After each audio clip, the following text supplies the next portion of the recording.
Okay, good morning, everybody. Welcome to the first PSHE question and answer session, which runs on from the PSHE program launch, which commenced in July. Hopefully your return to school has been as good as it possibly can be. We're aware of obviously all the challenges that you've had to overcome in the last in the last month or so since your return, and we are very conscious that with regards to this, that some schools have been in a position where they can really move forwards with their PSHE offer and some less so, but we wanted to get these question and answer sessions running for those of you that have been able to progress with your PSHE curriculum and have accessed the program, which we know many of you have, so that's fantastic, and thank you for those that have submitted questions. We don't have anyone joining us live today, but we have had some questions come in, and they have paved the way for how this session is going to run, which is fantastic, and I just wanted to outline really what we're trying to get out of today's session and the Q&As going forwards. First of all, really the key thing is to be able to answer the questions which you have put to us since July. Many of these questions that have come in have allowed us to produce a frequently asked questions document, which is on the Healthy Schools website, which I'll speak more about later. But yeah, we do encourage those questions to come in, so thank you for those. We've got our Brook colleagues joining us today, and they have very kindly prepared a little session themed around a lot of those questions that have been coming in. And again, I'll introduce our Brook colleagues shortly. And also a key part of today is to identify what local resource we have available to support you with those with this area, and we'll make sure that this remains an integral part going forwards. And we've got our Headstart colleagues on the call, as well as the Healthy Schools team as well. So what I'll do is I will just kick off a round of introductions as to who we've got present today. My name's Chris. I'm the Children, Young People and Families lead at Healthy Cornwall. So I head up the Healthy Schools team, and I've been a part of the sort of development of the PSHE programme, working alongside Public Health and Brook throughout the process. I'll pass over to Helen. Hi, I'm Helen Courtine. I am Head of Innovation and Partnerships. I led on the development of the training for the PSHE curriculum in Cornwall. Sarah? Hi, I'm Sarah. I'm an Education and Wellbeing Development Specialist at Brook. I've worked for Brook on and off for about 10 years now, and I'm also a trained social worker. I helped to develop and write quite a few of the PSHE resources, and I am on some of the webinar trainings as well. Brilliant. And now we've also got two members of the Headstart team as well. So we've got Kate. Hello, good morning. My name's Kate Pordage. I'm the secondary school support and working together with the young people lead for the Headstart programme. And we've got Ness, I believe. Good morning, my name is Ness Little and I'm a Headstart coordinator for the East, and I lead on parent and family work. Thank you very much, Ness. Awesome. Yeah, so we've got a really good representation today, and going forwards we will sort of have a bit of a rotation of Headstart colleagues, but also if there's a theme to the session which we feel like we have other local provision that we can tie into, then we would also look to try and incorporate them as well. But yeah, so we're going to progress with today. I'm just going to give a little bit of a context as to where we're at with the PSHE programme, and then I'm going to hand over to Brook to do the questions and the theme session. So just for those of you, hopefully many of you are aware now, but the programme itself launched in July. It's sort of, we had all sorts of fun with regards to the pandemic and how we were going to present the PSHE program, and we're extremely grateful to Brook for how we've been able to deliver this program now, which is completely online and available via the Healthy Schools website, and it consists of some online training, some live modules that are available again on the Healthy Schools platform, and a curriculum which is we're delighted with, and it's really comprehensive. It aligns to the statutory guidance, and yeah, it's completely accessible on our website. Since the release of that, we've also had the parents blogs made available to us by Brook, and they sit on that same website, along with now all the information with regards to these question and answer sessions. And we do hope that moving forwards we're going to get some live participation from teachers, from school staff, so that we can have those conversations around these themes that we're looking to. And I'll provide the sort of access information with regards to that at the end of this. And also just to sort of say, we've also got a frequently asked questions document on the website, which was formed by our by the conversations and the questions that have come in, both through the launch event that we held, and from the questions that you've given us so far. So a big thank you for those. I've also I'm going to pause there because I've got an apology to make. I didn't introduce my colleague from Healthy Schools, which is terribly rude of me. I'm really sorry, Shelley. Do you want to introduce yourself? That's okay. Hi, I'm Shelley. I'm one of the Children and Young People's Healthy Lifestyle Advisors, and I work across Healthy Schools team and the Healthy Under 5s team. So I'm here to support Chris in this delivery today as well. Thank you. Thanks, Shelley, and do excuse me. That's terribly rude of me. Just to resume, like I said, with regards to the participation, with regards to the program to date, we've been really pleased with how things are going. We've had lots of schools coming through, accessing the curriculum, both secondary and primary, which has been really, really positive. And with regards to the training, the numbers accessing the modules has been, again, really, really encouraging, whilst also considering the fact that we know that there are all sorts of implications that would prevent participation at the moment with all the pandemic restrictions. Also, obviously, we've had the delay with regards to the guidance, which is now set back to spring 2021. So we're really we are really happy with how things are going, but obviously we want to ensure that we do make it this as accessible for everybody as we can, so that we get as many of you as involved as we can. So that's kind of set the scene. What I would like to do now is to pass over, and I'm going to get rid of the presentation so you can see these wonderful people's faces, is to pass over to Helen and to Sarah, and we're going to first of all, I think, review some of the questions that we've received over the time. Is that right, Helen? That's right, yes. So hello, it's great to be here and answering your questions. What we thought we would do is just pick up a couple of the questions that have come through in relation to answering children and young people's questions that we get asked at different points.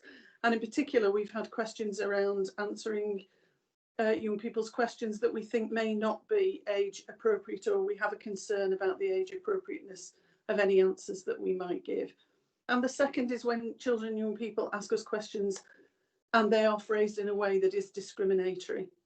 So how do we respond to that? So that's the theme. So to start us off, I just want to make some general points, and then Sarah and I are going to go between us to pick up some of the things that we think might be helpful to support us thinking about this. And I think the first thing is that it is really important, and it's a good thing that we give some thought to the questions that children and young people are going to ask us, because they absolutely will ask us those questions. We want them to, and they have the right to ask questions. When children and young people ask us a question, it's a great opportunity for us to be able to pick up and explore issues that are important and relevant to children, young people in the class or in the context as a whole, but also specifically it might be a flag for that particular child or young person that's asking the question.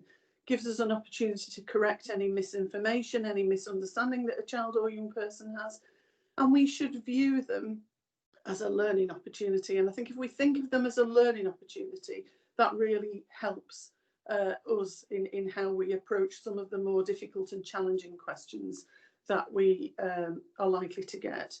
So it's a really good idea to think about and anticipate how, when and what kinds of questions children and young people are going to ask us.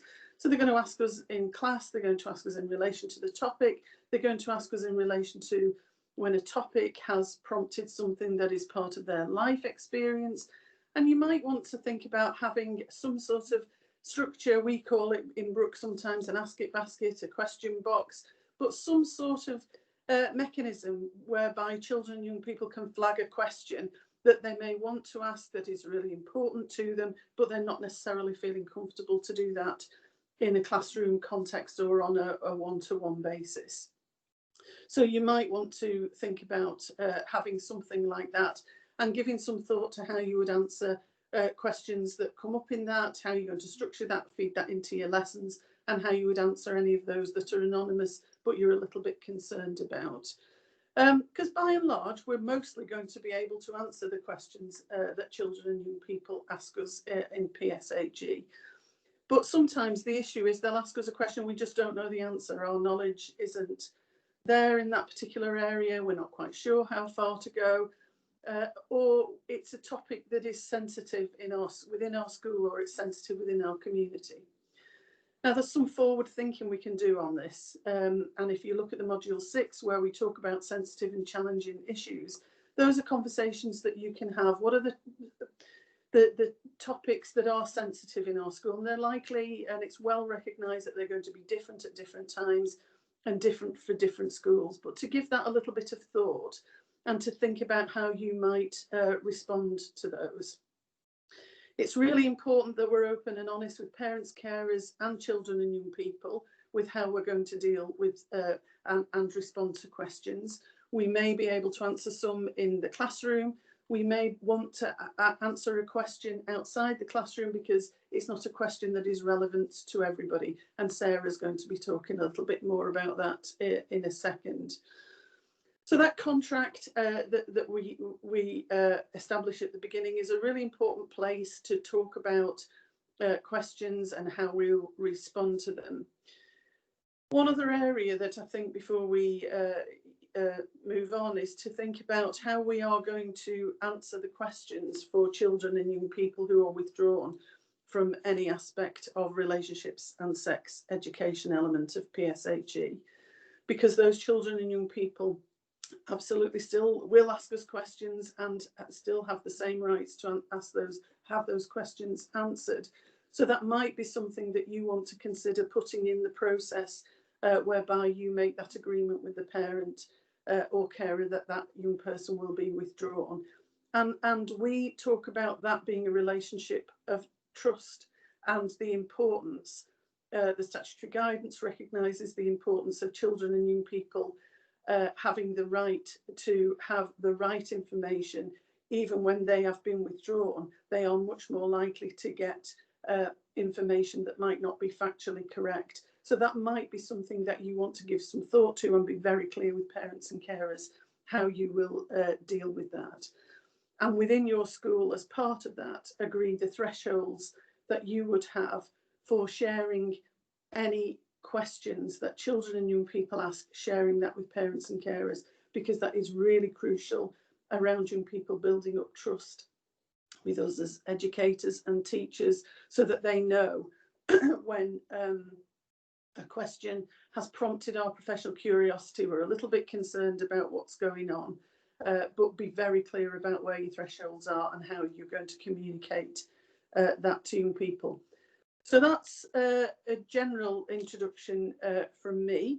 I'm going to just ask Kate before Sarah's going to talk to us about planning RSE and planning PSHE, some of the considerations that we can make. So I just want to ask Kate if there's anything at this point you would like to add from Headstart.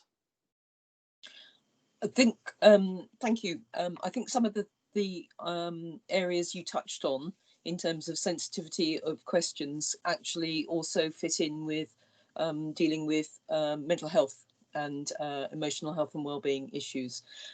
Absolutely love the idea of the suggestion box and the question box, because I think quite often something will come out of there. And I also think the sensitivity, as you said, to alerting parents and carers to their needs, to the sorts of ways that you'll be answering questions and taking that sensitivity is absolutely vital. Anecdotally, yesterday I just saw some correspondence on Twitter about PSHE classes, and a parent was bemoaning the fact that the school had the temerity, not in Cornwall, but had the temerity to actually answer a question asked by a young person. So it can be one of those points, those trigger points. But yes, absolutely. Thank you. Thanks, Kate. Sarah, do you want to talk to us about planning? Yeah, I think when we started receiving these questions from teachers, the first thing that came to mind was the importance of, you know, when time and capacity is to plan the PSHE curriculum across the board, but also in terms of each session and how you create that safe space at the beginning. And whether that is something you call a contract with the young people, or whether it's a group agreement that's written with the young people to actively keep them involved. It's really important that we have that safe space in every single PSHE lesson, not just RSE. It's applicable to any of the lessons across the curriculum. So it's just that we thought it'd be important to just discuss a little bit about safe space planning for all of the sessions. And all the cover sheets have a little introduction that recommends how you create a safe space for PSHE, and that doesn't change all the way from Key Stage 1 to Key Stage 5. And I think when you're working with young people and time is sensitive, there can be pressure to skip that group agreement and just get going and just get to the core key messages. And sometimes we can get that pressure as well, I think, from young people who are a bit like, you know, miss, can we just skip back? Can we just get going? You know, we know all this, we know about group agreements and ground rules, but actually it is really important that we do spend that time at the beginning. And even if it's a session that's split up over 2, please go back and reiterate the ground rules or the key messages in your safety planning, your safe space. And this protects the teachers just as much as the young people then, and it can build confidence that this is how the session's going to go. These are the expectations and the boundaries. And within that, you can be open and honest about how you're going to answer questions yourself, which could be a bit like, you know, I might not have all the answers today, but feel free to ask questions and I'm going to come back to you and you know, when I've got that information, and we can discuss it further. So it can help, you know, set yourself up as well in terms of you know, you might not be that familiar with that subject matter, but you can come back to the young people and just be honest that, you know, we all have limitations and we don't know everything, and that's absolutely fine. But within that safe space, I mean, that is really important, is the expectation that we're not going to share anything personal as well. So when young people are going to ask questions, they might ask something personal directed at us or your colleagues or their peers. So again, it's just outlining that in that safe space that we're not going to touch on anything personal in that session, and that you can refer back to that in your ground rules, which often helps to be visible throughout the session as well. And also in setting up the safe space, great idea, you know, always include just your confidentiality agreement with those young people, because like Helen said, asking questions is young people's rights, and we really want them to, and when they ask questions it might actually lead to a disclosure and a safeguarding concern. So it's really important those young people understand how that might be dealt with in terms of if they say something that you're a bit worried about, that they're clear about how it's going to be managed in line with your own organisation's like safeguarding as well. And something that will help when Helen talks about if you're asked anything that's discriminatory is, you know, setting up clear terms, definitions, language, and really kind of elaborating on when we say respect each other, you know, what does that actually mean in a session, because that could be really important when someone asks something that is offensive to somebody in the room or wider. So it's just really important that we do have that safe space set up, because that helps us conduct the whole of the session, and should usually give us confidence as the facilitator as well, that we've got this set of expectations and boundaries to refer to. And something equally as important is making sure you've got time at the end for signposting. So we see that as part of our safe space.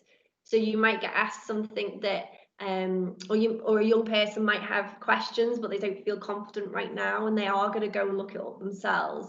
And I think that was a concern by a teacher in terms of young people seeking information for themselves somewhere that's not appropriate. And in each single PSHE session, we have of hyperlinks to places that you could signpost young people, and each single PSHE sessions links have been well researched to make sure that they're age appropriate and they're relevant to that session. So again, it is really good to actively signpost young people, you know, and if there's anything local as well that you think ties in really well with a session. And again, just make sure you've got that time at the end for questions and for signposting. And I think that really can help plan and set up a safe space for when you might be asked some tricky and challenging questions. I think that's it. Great, thanks Sarah. And I think at the end, Chris and our colleagues on the call will be picking up the local resources and giving you a little bit more information about that. So thanks for that, Sarah. I'm just going to talk briefly about the questions that we get that we're a bit concerned whether they're age appropriate or not. And I think the first thing that we think about when we get a question and we are wondering whether it's age appropriate or not is that age is only one factor when we consider a young person's experience and the relevance of the question to them. And the other aspects are their life experiences and the messages that they've received about a particular topic or a particular area. So we place age alongside life experience that the young person's had and the messages that they've received, and often they don't know the messages that they've received about a topic or an issue, and neither do we. So that and that wholly is the business of PSHE, to explore all of that. But if we think about it and we think about the topics that we cover in PSHE, a young person who has lived experience of mental ill health in the home, or who has experience of either recreational substance use in the home, alcoholism, addiction, or in the home, is likely to have very different types of questions and different thoughts prompted than young people who maybe don't have those experiences. So that's just one way, an example of the importance of considering life experience next to age as when we're considering whether a question is age appropriate. So what we suggest is that when you're preparing your topic and lesson, and as Sarah's pointed out to us, there's all of that guidance for you within the curriculum, is that you just give a little bit of thought about what questions this is going to prompt, what's coming, what's come, what have you covered so far, and what's about to come, so that you can head that off. And the more detailed knowledge you have of the children and young people in your class, you can anticipate that there's maybe issues there's been issues with this group of young people. You have somebody who has been who has experienced an issue or a challenge in the class, so you know there's likely to be more questions. So really emphasize, give it a little bit of thought, so that you are less taken by surprise as possible as some of the questions. And when we're looking at some of the RSE content, and we're particularly looking at some of the safer sex practices or some of the sexual health contraception topics, is to really anticipate what some of those questions might be and to prepare for them. There is a suggestion, the DFE have made it, is that you have, as a school, you develop some scripts and you develop your position, your collective position on some things, because children and young people can tell really when we're fudging answering questions. So we want to be really honest with them about the questions that we can and can't answer. So our guide is always honesty and openness. We give factually correct answers to questions. We need to make a judgment about whether we answer that question in the class in front of the young people, or if we feel the question may be individually relevant to that young person and is asked in good faith and is asked because it's a genuine question that the young person has. You have to have a little bit of an internal process going on. How much can I answer that will clarify any misconceptions across the class, that can give a key message to the class, but actually I will answer that question, you know, we'll pick it up outside the class. And I think that's where the points that Sarah's just made to us about the contract are so important, that children are ready, young people are ready for that going to be the case. You can point them if the subject matter of the question is going to come, you've already given that a bit of thought. You can say, we're covering that in a few weeks' time, hold on to that question, I've made a note of it, and we'll come back and we'll answer that. So keep it factual. If you can't answer it, either because you're at the end of your knowledge, and as Sarah said, that's going to happen to all of us at some point, and that's fine. You can say to young people, I want to give that some more thought, I want to give you the best answer possible, so let me go away and think about it, let's hold on to that question and I'll come back. And if it's a sensitive area, if it's an area that is particularly sensitive and challenging to your school or to your community, is to go away and have a conversation with colleagues about the best way to answer and to approach that question. Because I just want to remind us of the whole school approach and the impact of the whole school. Children and young people learn from us in what we don't answer and the way we answer, as well as what we say. So what we want to have is as open and transparent a conversation with young people as possible. But it may be that you need some guidance and some support from your senior leaders or for your head of subject, head of year, in order for you to feel that you're on safe ground. And the last thing is, people are going to ask us questions to push our buttons. Yes, Chris? Sorry, I'm just thinking, just before you move to your next point, I've seen Nessa's got her hand up, so you might have something to add to what you were just saying. Brilliant. Yes, I'll come back to that. I'll just make this point, Ness, and then we'll hand over to you. So the last point in this bit is about children and young people will ask us questions just to push our buttons and see what we do and try and embarrass us. So what we say, I'm going to talk a little bit more about that in the answering discriminatory questions, is we just try and keep good spirits when that happens in PSHE, and we think about how we respond to the young person before we move straight to a disciplinary response, because often young people will test the water with us on an issue that is very relevant, and they will do it through humour and they will do it through asking us questions just to see how we're going to respond. So I'm going to say a bit more about that in a minute, but just hand over to you, Ness. Thanks very much, Chris and Helen. It's just the point to raise, Helen, in terms of when we're talking about age appropriateness. I just wanted to raise the point of accessibility for children and young people in classrooms. So one of the other things to consider when we are talking to a range of children, and given the diversity of children within a classroom, is also to consider where they are developmentally in terms of their educational learning. So very strong consideration needs to be given to language, the use of language, and also how we are ensuring that children are taking those key messages and have an understanding of the language that we are using and what that means in context to the information that they are giving them. So that's just the point, another point to raise, to consider that within the classroom. That's a great point. Thanks, Ness, and thanks for raising that. So I'm going to thank you very much for that. So I'm going to hand back to you, Sarah. You're going to talk to us a little bit about when our professional curiosity is prompted and there may be some safeguarding concerns that we need to think about.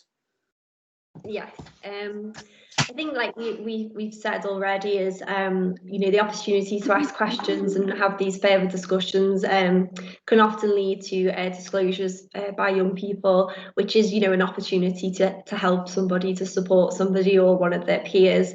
And it's just to think about when these questions are asked, and if we are considering them to be potentially age inappropriate, it was like kind of what is the language that they're using, what is the content content of what they're saying? And is there any like regularity? Is this question being asked to other teachers? Have you heard it amongst their peers? So kind of how, you know, is this something that is quite frequent? Is this a question that's coming up for that young person that's actually started to make you kind of a bit curious as to why they're asking it? And I suppose then the next safeguarding step would be to talk to that individual and exercise your own professional curiosity to try and understand why that young person might be asking that particular question, or why a young person is particularly focused on a subject that you don't think is developmentally appropriate at that stage for them.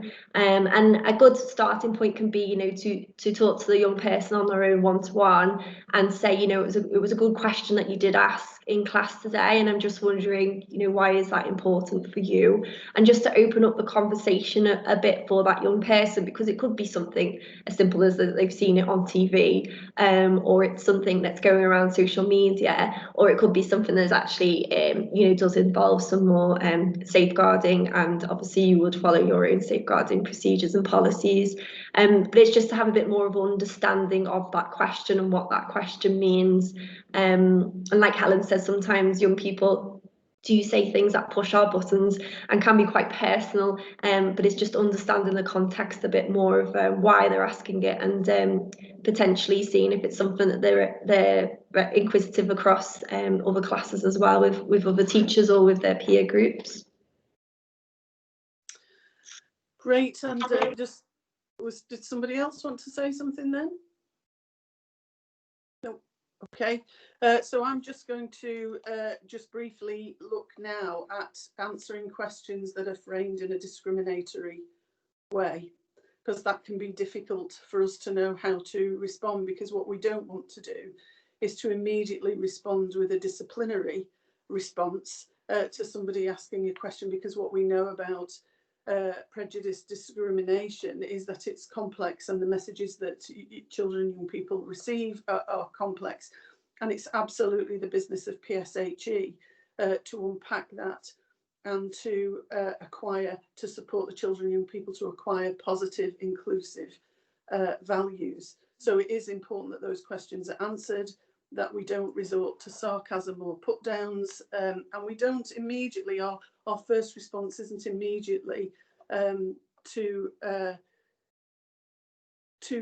discipline, to take a disciplinary response to that question. We may need to immediately put some safety around that if we have, as Ness pointed out, you know, our classrooms are undifferentiated. We have a lot of family experiences, lived experiences of children and young people, that they will have protective characteristics, their family members will.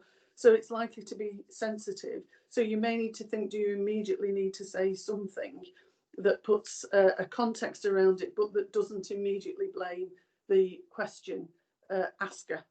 And the first thing that we think about here is that we have that thread of inclusivity, equality and diversity running right through the curriculum, and teaching about equality, teaching about the nature of discrimination, the complexity of it, the layered way that it operates in the world is an integral part of PSHE. So we recognise that. And we say openly to children and young people that we live in a liberal democracy. We're all getting ready to live in a liberal democracy where we value equality, diversity and inclusivity, and that's enshrined in our laws. So we teach them about the Equality Act. So what we want to do if we have a discriminatory question asked is to think in terms of the language that's been used, the attitude that underpins it, and any knowledge or information that is absent in it, because we know there are myths, and we know that ignorance perpetuates discrimination, and we know how crucial language is and the use of language. So that's a framework for us to think about when we respond, and we want to reframe the question, and we want to reframe our answers so that we don't, as I say, we don't resort to an immediate, what are you asking that for? You can't ask that question. That's an inappropriate use of language, because that we don't want anybody in PSHE to feel fear, shame or guilt. And we want these questions to come out, but we want to put a safety parameters around them. So I just thought I'd do it through an example, really, to explain what we think. So I was thinking of some of the questions that we might get in relation to mental health, and you know, if our Headstart colleagues have anything to add to this. I know these are some of the questions that we've had where you're talking about mental health and understanding what mental health is, and people say, yeah, but miss, some people are just nutters, aren't they? There was someone out in the park and she was frightened, she was shouting. That's not just a nutter, she's not sick. And that's a genuine question that young people would have. So what we would say is, that's a good question, thank you for asking it. We would always acknowledge that it's important that children and young people ask us that question. So let's just think about it.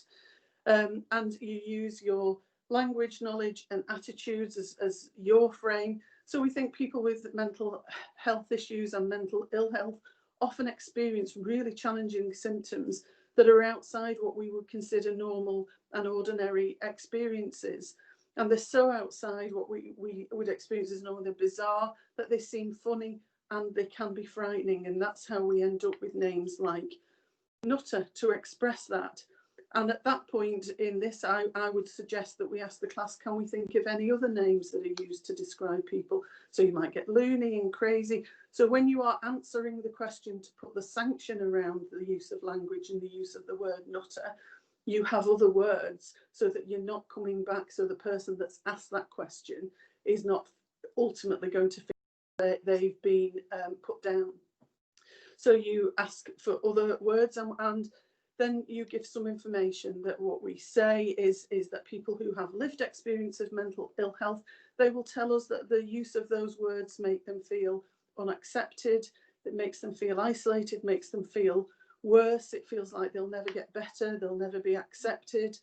And then you reassert the values that we want to be inclusive, we want to be respectful, and we want to involve everybody. So when we talk about mental ill health, or we're going to use the words mental ill health and issues, we're not going to use, and now choose one of the other words, we're not going to use loony and we're not going to use nutter, because of the impact that those have. And what we want to do is make sure that we're being inclusive and we are being respectful of people who are experiencing those issues and challenges, and we want to normalise that will happen, and that there is always hope for recovery from that. So we answer that we can answer that relatively quickly. If the question is asked to push your buttons, what we would suggest is you answer it in exactly the same way, but perhaps a little bit quicker. To do is then, if we think someone is pushing our buttons, is that we resort to sarcasm. Is that actually what we want to do, what we know what makes the most impact around discrimination is an increase in empathy, is that we might just want to ask other people how that might make people feel, or we might just not want to do that. We might just want to say those are not the words that we use, and you use another example from the word that was used and then add it in to explain it. And we just reassert our commitment to being inclusive and accepting of all experiences. I think that's what we wanted to say about the age appropriate questions, about the discriminatory questions. I'd like to hand back to Chris and our other colleagues now to see if there's anything that you would like to add. Thank you. That's amazing. Thank you, Helen and Sarah. Yeah, really interesting stuff. And I think from our side, from a Healthy Schools perspective, we're in a period of mapping, of development and stuff like that, to understand outside of the Headstart offer, who obviously are partners within Cornwall Council, to understand what the resource that is available to support around these issues. I think one thing for myself would be to engage with and understand the local Brook offer, because obviously they are the commissioned sexual health service for Cornwall. So it would be really interesting. The contact that I have had up to recently has subsequently moved on, so I'd be interested just to understand how the land is lying over with them post pandemic. That's wishful thinking, isn't it? But sort of where we are now. And from, like I said, from our side, we're obviously developing our digital resources. We're in a period of zero face-to-face, which obviously is as much a thing. So our digital development is ongoing, and the Healthy Schools website is currently evolving to become that hub that we aspire it to be. And obviously a lot of the resources that we link into are that of Headstart. And I wondered if Ness or Kate wanted to just give this opportunity to talk a little bit about some of the resources that Headstart are offering currently.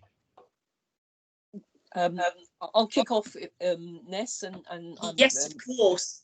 And you can no doubt add bits that I leave out. But yeah, we're really keen that to support the PSHE work taking place in schools, both secondary and primary and other settings.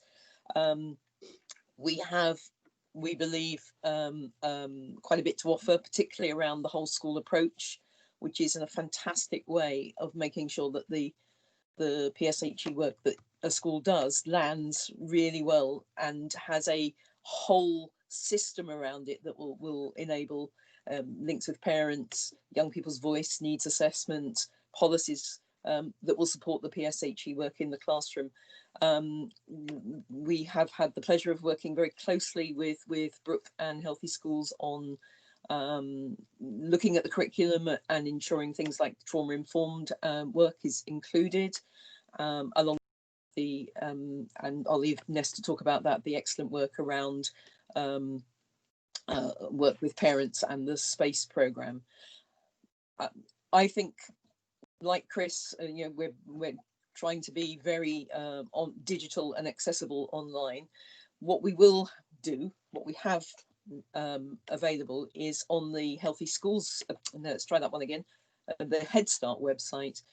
We'll have a page that links us straight over to the PSHE programme and provides an update on the sorts of support that we can offer schools and around your PSHE curriculum, and particularly around emotional health and wellbeing and mental health.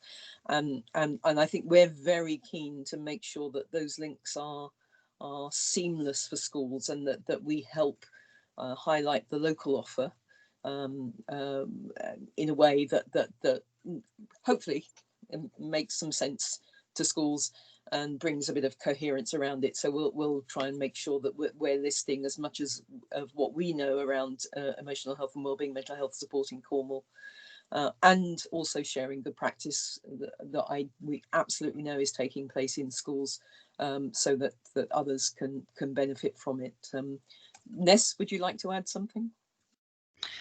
Yes, I was just thinking about the other, because we have a range of offer across Headstart Kernow, and it's just to say that we have Bloom. And Bloom is a professionals consultation model which brings together professionals from different organisations and services to discuss referrals for young people aged 0 to 18 who live and or are educated in Cornwall. So that covers, some of the kind of border issues between Cornwall and Devon, Plymouth. And at those meetings is a CAMS clinical psychologist, primary mental health workers, along with other stakeholders and partners who attend each meeting, and during the meetings they reach what they call a psychological formulation, and this really in layman's terms is suggestions and recommendations for support for the young person that everyone agrees on, and the referrals are made via the Early Help Hub. On the CAMS paperwork, the CAMS referral form. Currently meetings are being held online via Microsoft Teams once a week. But if you need further information, then our colleague Deborah Clark is the main contact for this particular area. There is ongoing 10-day training available, running over 2 or 3 terms from trauma and mental health informed schools. So the TIS contract is continuing to run. We are also, Tracy Bowers is our colleague who leads on workforce development, but there's also the whole school staff training part 2 for PACE, and that's around relational skills training for schools and organisations. And for those that may be interested, upcoming on the 27th of October between 12 and 6 o'clock, there is a one-day conference on brain-based attachment interventions to transform troubled lives, and that is being led by Dr. Dan Hughes and Dr. John Bailin. So that will be run over Zoom, but for anybody that is interested, please go to our Headstart Kernow website, so www.headstartkernow.org.uk to book your place. I'll let Kate in a moment speak about wellbeing and education return. So where? Yes. You're looking at the crib sheet. Yes. I am making sure that we're covering it all, and to give a quick update on the Headstart Hub and also the recovery curriculum. So using the SWAN framework against which complements the PSHE delivery and programme and approach, and some of the information that will be available to professionals that want a snapshot of support services and interventions via our virtual ring binder. Again, that can be found on our Headstart Kernow website, along with our online resilience toolkit. So that provides a practical professionals to assess young people's online behaviour and help them make decisions about whether the behaviour represents risk of harm.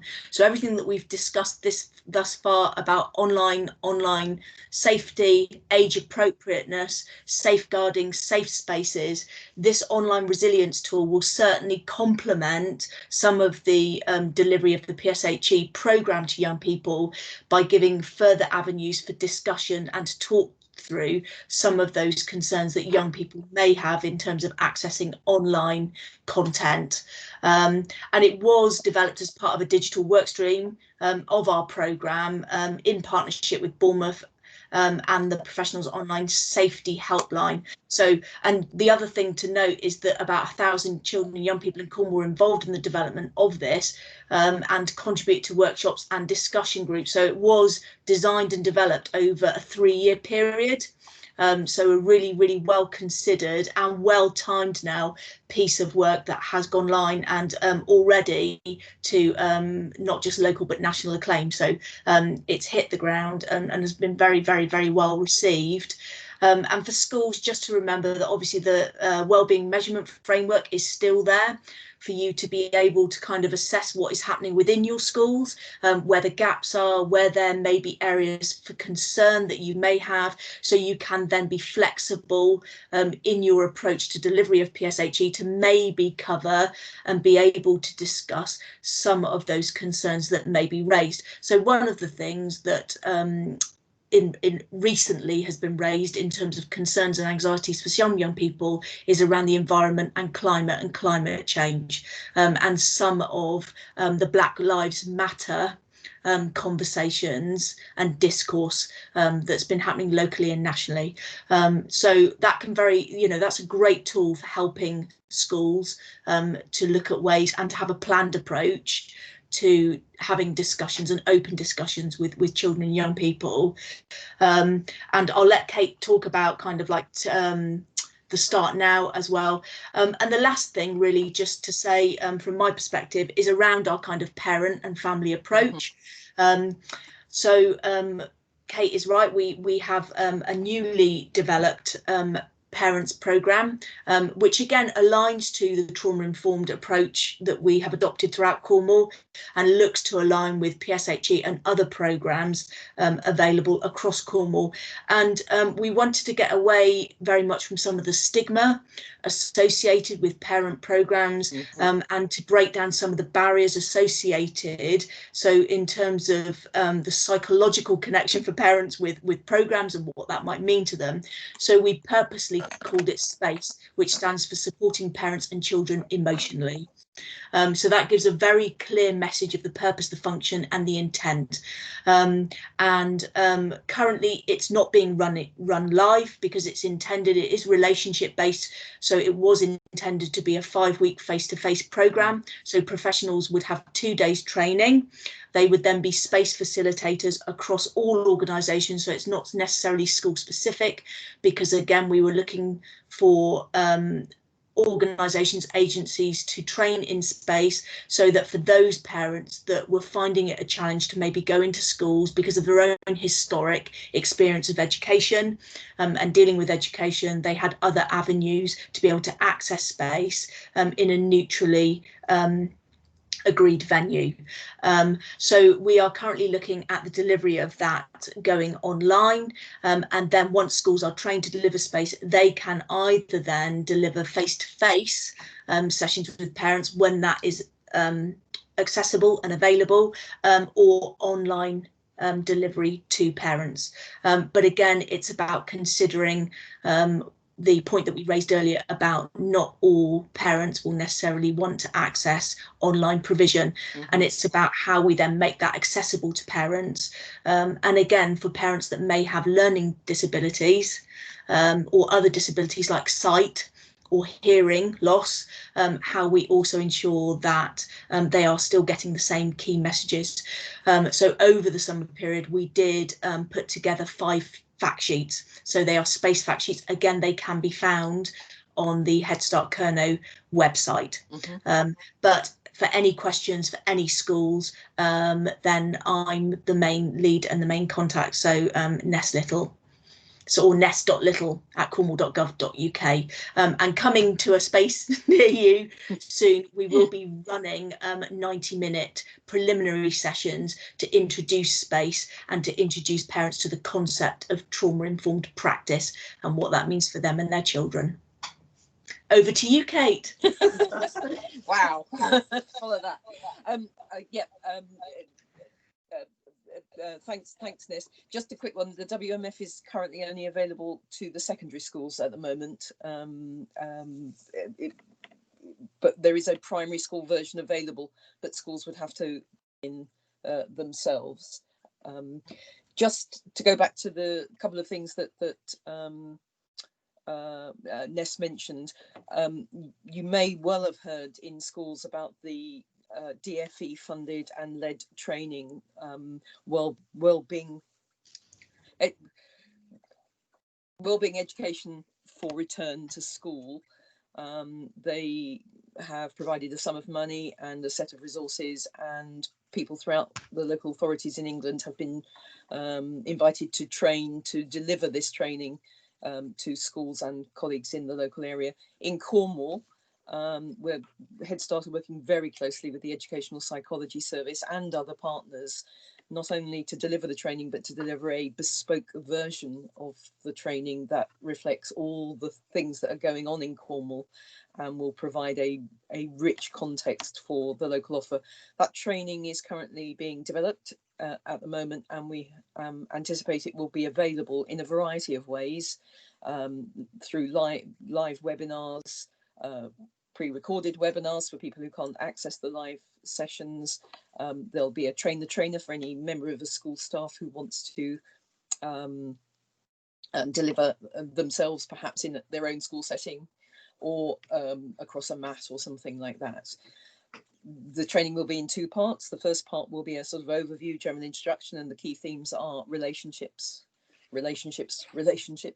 the whole school approach, and the absolute importance of staff wellbeing at this time, and we'll be focusing on those. The additional second part of the training will be needs led, and will be a variety of offers for people who want to follow up specific areas: bereavement, dealing with anxiety, and so on. So that's the Wellbeing for Education return training. We think is really exciting, and we're very much looking forward to that. Let's also mention the Headstart Hub. All of this information, by the way, and all the links will be on our website. I'll ping across a link that you can add to the information, Chris, to the PSHE page. The Headstart Hub is intended to be a community of practice across Cornwall for anybody and everybody who's interested in supporting young people's mental health and wellbeing, particularly aimed at supporting schools to share good practice, highlight resources, provide a space for school staff to get together and ask advice and information of each other, we'll have some bite-sized online CPD. We'll have other sorts of CPD as well. There'll be a whole range of support, and we hope it will complement and support things like the PSHE programme in Cornwall. I won't say much more about that at the moment. It's currently being built and should be with us in towards the late October, and more information will come out about that. I will leave the other stuff because I'm conscious of time, but all of our information will be available, as I say, on the Headstart website, along with contact details for colleagues who've been mentioned, Ness, Deborah, Tracy, who leads on our workforce development, etc. Thank you. Can I just say a little bit about Brook and Brook in Cornwall? So Kelvin Julian is our education coordinator there, so you can contact Kelvin. If you go to the Brook website, so Kelvin will be able to talk to you about the bespoke training that might be available for schools and for the education sessions that we are delivering online, the direct RSE lessons that we've been doing online for young people and schools. So if you contact Kelvin, Kelvin will be able to advise you on that. And the last thing I just wanted to point you to is we have a range of additional training that's free via Brook Learn for the specific RSE content of PSHE. So we've got training on puberty that we've just released. We've developed that with Lilette's, contraception, consent, pleasure, emergency contraception, and some of the LARC methods, relationships, healthy relationships. There's a more detailed training on how to deliver RSE, how to teach it. STIs, there's training on abortion and training on CSE. So there's some of the specific, they're free, available for you to access. And again, I think we can provide the link there, Chris, for you. Thank you very much. Thank you very much. And I'm also very conscious not to overlook my colleague at Healthy Schools again. So I just thought I'd give Shelley an opportunity to just flag up anything she wanted to, if she wanted to input anything. Thank you, Chris. Thank you, everybody. I think that's really, really useful. Lots of great information there. So yeah, we just need to share all of this on our website and make sure all the links are across there. But I don't actually have anything further to ask. But thank you very much for the information. I think it'll be really useful for schools. Thank you, Shelley. One final thing I would just say around the Healthy Cornwall training offer, as we're again, like I said, moving digitally. We've got things like the mental health first aid provision, which we are now offering virtually. And much work has gone into that. And also we offer a suicide prevention training.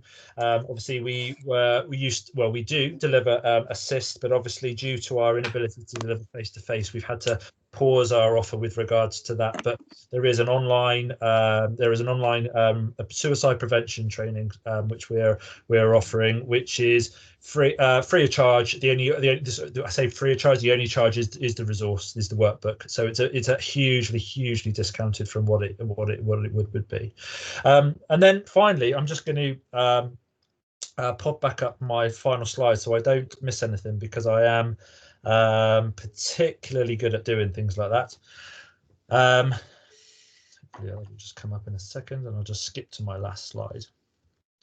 Oh, that's okay. So just to remind everyone where they can find the PSHE programme. Okay, so it's on the Healthy Schools website. The link is on these slides, which I will make available along with the links that Kate and Helen have alluded to off the back of this. Just to point out that we have 3 more question and answer sessions scheduled for this year, where we have the very good fortune of having Helen and her colleagues inputting. So it is our intention to run sessions likened to today, where we have a theme relative to the questions that come in, but we also just really want to encourage the live interaction. So it's really important for us that although we have these dates and times proposed, which are again on the website, we really welcome your feedback as to when we can make these as available to you as we possibly can. It'd be great to have those conversations and to relate to some of the things that have been discussed today. I've learned an awful lot from what Helen and Kate and Ness and Sarah have offered today. So it'd just be really good to have some school perspective to evoke some of these conversations whilst we have this platform. So please do let us know when the best time is. You can submit your questions to us, and we would prefer that you do that in advance of these sessions. And you've got the Healthy Schools email address there to send them across. And of course, we can take the opportunity to provide you with the link to these sessions at that time. So if you are keen to join us, then you can do so. I would also just draw your attention to the frequently asked questions document, which we have developed. So before you pose any of those questions, you may want to just give that a glance, because there is a good chance that the question to those questions may be on there. And if they're not, then let us know, because we will keep developing that document to make sure that it meets the needs. And just to let you know that today's recording will be available on the Healthy Schools website. I also spoke to Kate and Ness, and they're happy for us to put it on the Headstart one as well. So they will be available going forwards, and just so to notify people that if they are intending to join, that they are going to be recorded. So you are aware of that. Okay. So it only leaves for me to just thank everyone for joining today. Big thanks to Helen and to Sarah, to Kate, to Ness, and to Shelley. We will, like I said, have a similar membership to the next meeting in a couple of weeks. A couple of different representatives of Headstart, Helen and a colleague, and we'll and like I said, we'll identify a theme. We hope to hear from you and to get some of you live on the chat. Until then, take care and thank you very much.